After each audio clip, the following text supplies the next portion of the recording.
Fala pessoal, tudo jóia? Rodolfo aqui do Decisão de Valor e hoje nós vamos falar sobre reserva de emergência. Eu sei que você já deve ter visto alguns vídeos por aí falando disso, mas fica comigo, segura a mãozinha aí até o final, eu prometo que tem muita informação relevante para você. Muita coisa aqui as pessoas simplesmente negligenciam na hora de criar a sua reserva de emergência e isso pode sim gerar alguns problemas futuramente.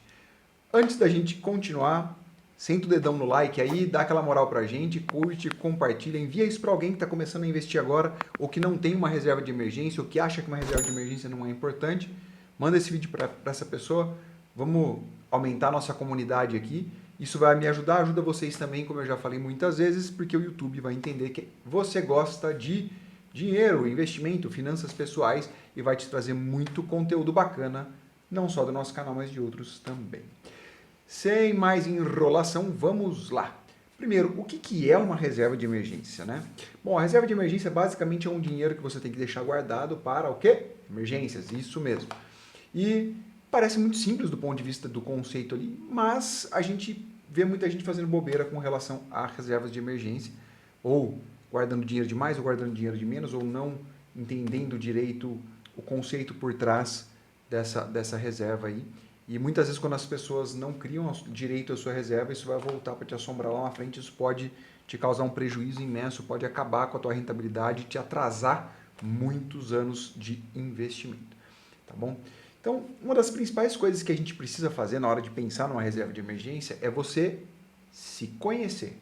Parece bobeira isso, mas você conhece de verdade a sua realidade financeira, né? Você sabe quais são os seus custos mínimos mensais ali que você precisa para sobreviver.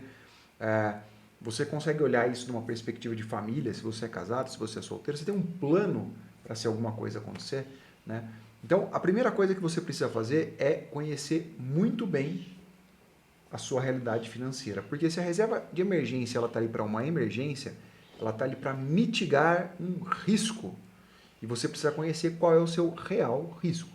Então, por exemplo, se você é um cara solteiro ou uma mulher solteira, você tem um emprego super estável, de repente você é concursado, ou de repente você é médico e tem, enfim, uma carteira de clientes já interessante, ou você trabalha em bons hospitais, tem boas credenciais ali do ponto de vista profissional e a chance de você ficar desempregado é muito pequena.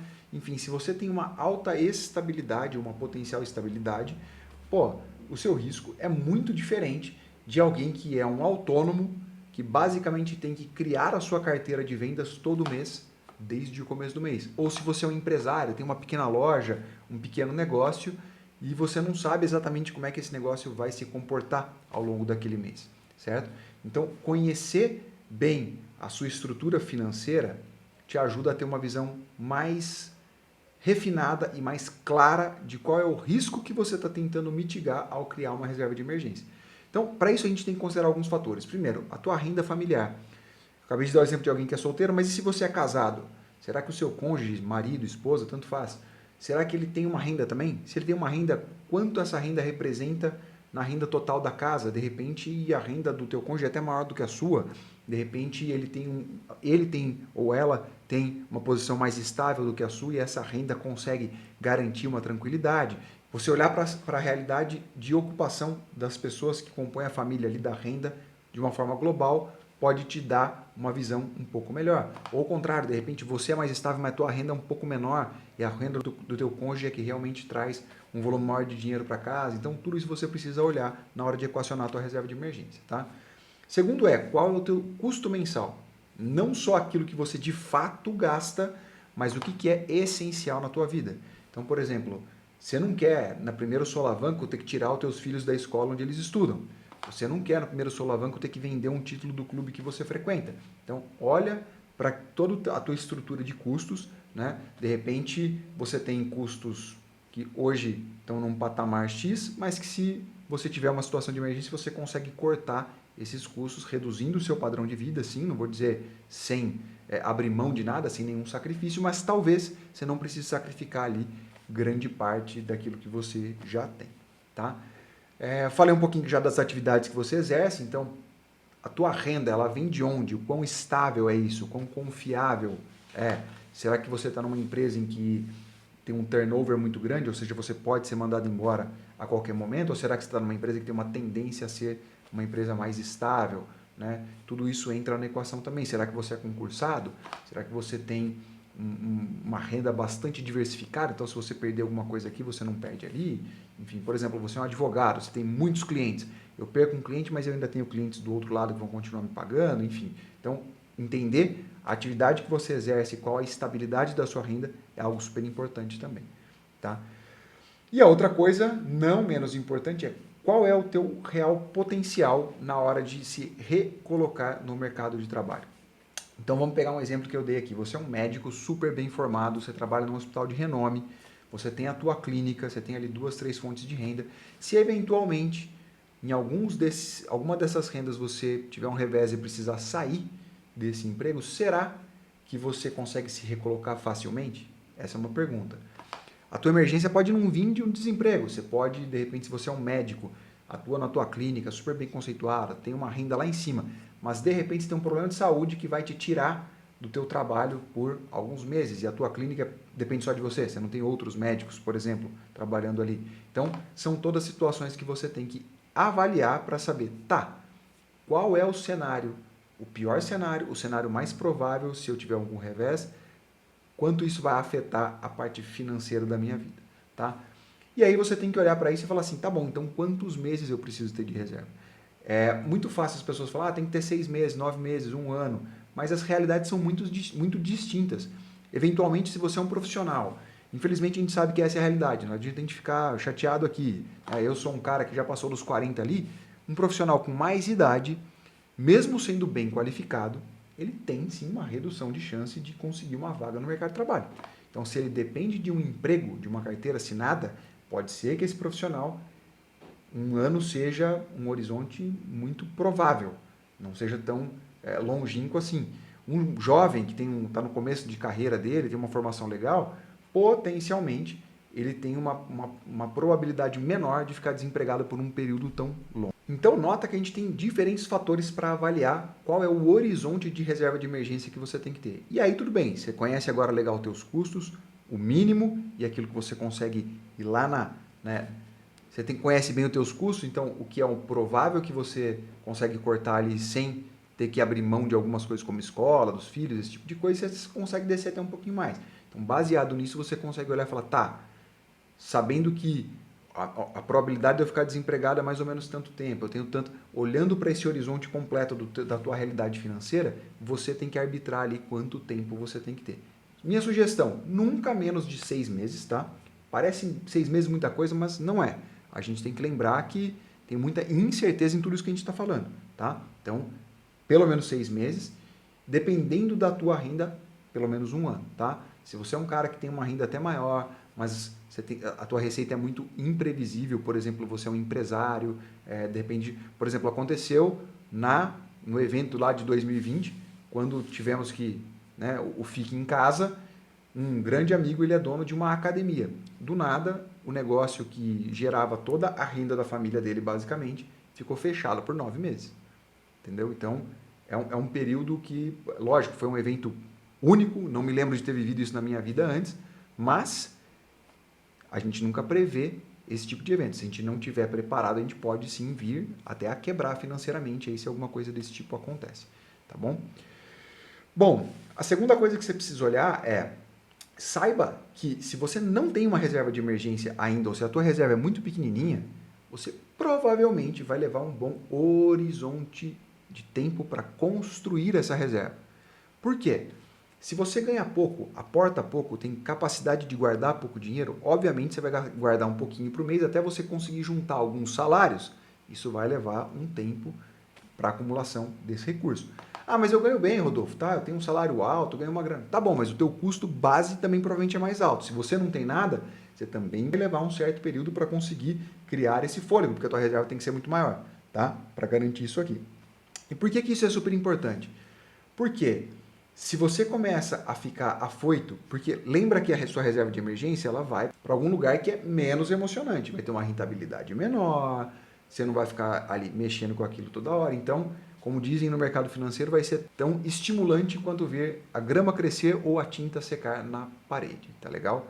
Então, você tem que saber que nesse horizonte de tempo em que você está construindo a tua reserva, aquela rentabilidade provavelmente vai ser um pouquinho mais baixa, porque você está buscando segurança e liquidez, nós já vamos falar disso aí, e que até lá você pode ver algumas oportunidades legais passar na tua frente e você tem que se segurar um pouco para não deixar de construir aquela reserva.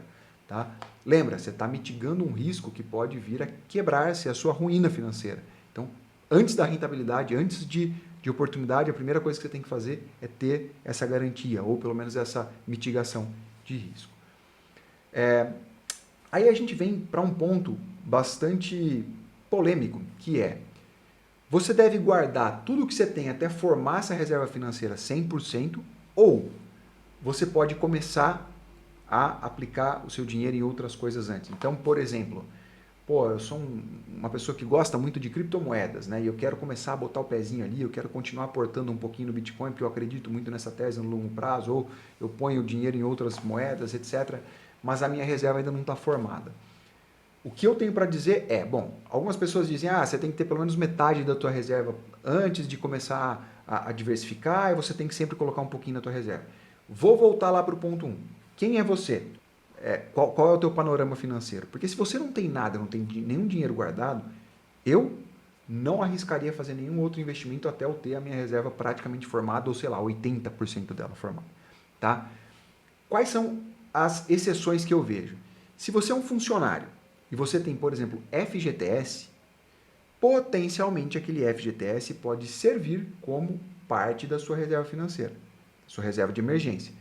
Então, no evento de você ficar desempregado, por exemplo, você vai ter acesso àquele recurso de FGTS. Obviamente, você tem que avaliar o quanto você tem. Se você comprou uma casa 2 anos atrás, você não vai ter nada de FGTS, então também não adianta você contar com isso.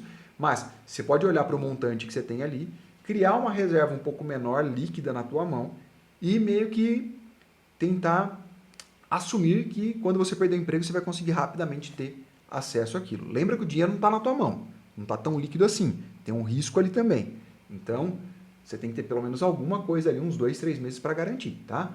Mas você pode usar esse FGTS para meio que compor a tua reserva de emergência, tá bom? Então, essa é uma situação em que eu acho que você pode ter, você pode começar a aportar um pouco antes. Uma outra situação, se você tem uma renda relativamente alta, se a tua renda vem de diferentes fontes, como por exemplo, no casal você tem as duas pessoas trabalhando fora com uma renda relativamente alta, se um perder emprego, o outro consegue segurar legal, são setores diferentes, então se um setor estiver em crise, não tem nada a ver com o outro setor ali, ou se você é dono de uma empresa e mesmo que você tenha que se afastar, tem uma outra pessoa que pode tocar aquela empresa para você e você vai continuar recebendo os lucros daquela empresa. Enfim, você precisa avaliar um pouco isso, mas se a tua receita ela é um pouco mais robusta, um pouco mais diversificada, e dificilmente você vai perder toda a tua receita de uma vez, você pode optar por começar a construir a reserva e ir pegando uma parte disso e ir colocando em outros investimentos que você prefira. Citei criptomoedas, mas a gente pode falar de ações, fundos imobiliários, enfim, outras coisas aqui. Eventualmente, no teu fundo de aposentadoria também, né? No teu fundo de previdência. Então, há exceções, mas você tem que dar uma boa avaliada nesse seu panorama financeiro. Se você não tem nada, está começando agora, tem dinheiro nenhum guardado, mesmo que você seja jovem, monta a tua reserva de emergência primeiro, tá bom? O quarto ponto que eu queria falar deixe sempre a sua reserva de emergência em investimentos que tem que ser líquidos, ou seja, que se eu clicar na conta, o dinheiro está lá hoje ou no máximo amanhã, tá? Então, D+0 ou D+1. 2, que sejam seguros. Não adianta isso ser um LCI de um banco pequeno, porque você pode correr o risco de esperar todo... mas tem um FGC, sim, você vai ter que esperar todo o tempo num FGC no momento em que você está passando por uma emergência. Lembra que a reserva é de emergência. Então, e acredite, Murphy está aí para justamente fazer essas coisas coincidirem, tá? Então, se você não tem a reserva de emergência, não vá procurar a melhor rentabilidade. Procure algo que seja seguro, CDBs de grandes bancos com liquidez diária, Tesouro Direto Selic e que D+0, tá? Então, se for um CDB, D+0 tem que estar na tua conta ali e seguro, tá bom? Então, esse é outro ponto. Esquece aqui ficar buscando a melhor rentabilidade. Isso vai ser em outros investimentos depois.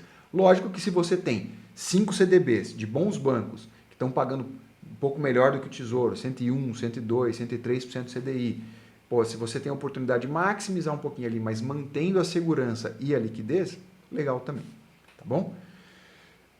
E a última coisa que deveria ser quase desnecessário dizer, mas a gente precisa falar a tua reserva de emergência ela é sagrada.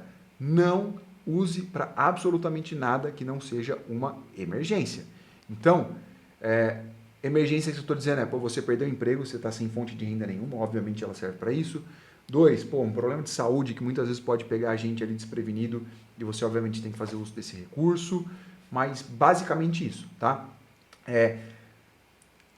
Algumas exceções que eu considero aqui também, pô, imagina que você é um Uber e você teve algum problema com o teu carro e você precisa alugar um outro carro, ou comprar um outro carro, dar entrada num outro carro para continuar trabalhando. Estou dando exemplo de Uber, mas se você precisa usar isso, você não guardou lá na tua empresa, já deveria ter guardado, tá? Tem que ter a reserva de emergência da empresa também, não é só a sua não. Mas se você não guardou e o uso de uma pequena parte dessa reserva de emergência vai te possibilitar voltar a trabalhar, voltar a ter a sua receita, você pode pensar nisso também, mas em último caso, tá? Só se não tiver mais jeito mesmo. E o resto, lembre-se, tua reserva de emergência é sagrada. Tá legal? Espero que vocês tenham gostado. Compartilhe esse vídeo com alguém que pode precisar. Deixe as perguntas, pessoal. A gente responde qualquer dúvida que vocês estiverem colocando aqui embaixo. Aproveitem para dar uma maratonada e olhar outros vídeos do canal também. Aguardo vocês para um próximo vídeo. Um abraço e até a próxima.